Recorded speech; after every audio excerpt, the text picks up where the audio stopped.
People with mortgages in the UK are getting crushed due to the rise in interest rates. In this video, we'll talk about why mortgage repayments rise so much with just a small rise in interest rates.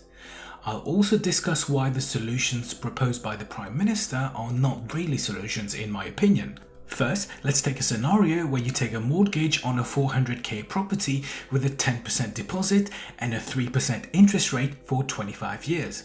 Your monthly mortgage repayment works out to be about £1,707 per month. But remember, part of your mortgage repayment goes towards paying interest and part of it goes towards paying back the loan, which we'll call capital repayment. Earlier on, you pay more interest and less capital, as you can see from this graph. In this case, you pay £900 in interest and £807 in capital in the first month. Over time, your repayment repays more of the loan and less of the interest because your mortgage balance is falling.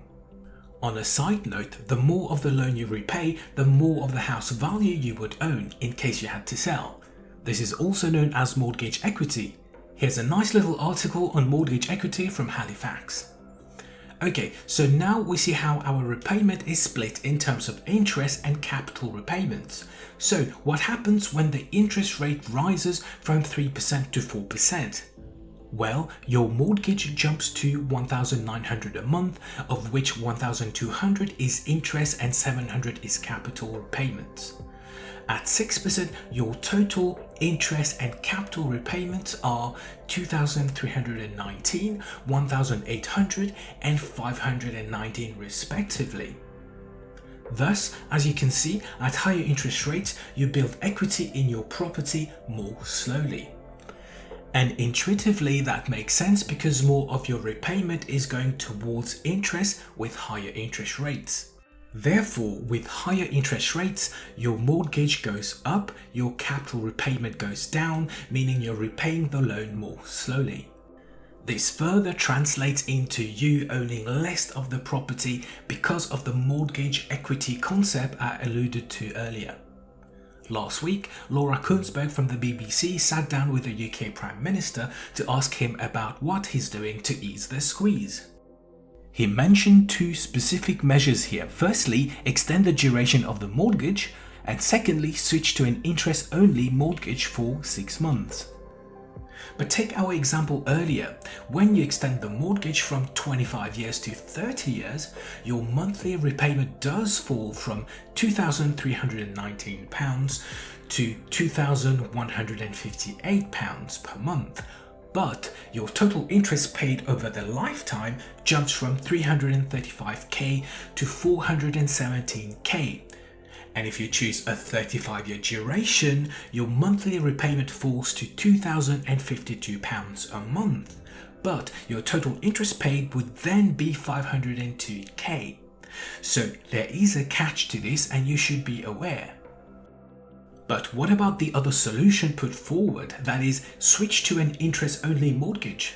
Well, that drops your monthly repayment from $2,319 we saw earlier to $1,800, and that seems like a substantial drop. But what's the catch? Well, if I understood their proposal correctly, that 6-month interest-only repayment will only extend your mortgage term by the same duration, and thus those 6 months of repayment you made will count for nothing as you're paying pure interest. In this case, that's £10,800 down the drain. So, is that really a viable solution? To me, these are not solutions but more like jumping from the pan into the fire. And what's worse to me is that during the COVID pandemic, the government incentivized people to buy property by reducing and even removing stamp duty at certain thresholds.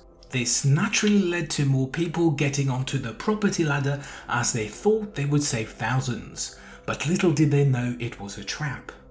And now they're stuck with a mortgage that keeps rising. I could even go on about how the government's help to buy schemes have worsened the housing crisis, but I'll leave that to a separate video of its own.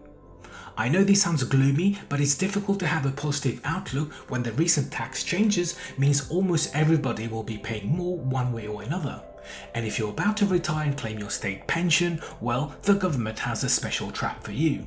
The trap is that they entice you to defer claiming pensions by paying you more later, but the catch is you probably won't live long enough to benefit from it. And this video breaks down how that actually happens. So this was my opinion on the interest rate impact for homeowners. Let me know in the comments if you agree or disagree and why. Thank you for watching and see you next time.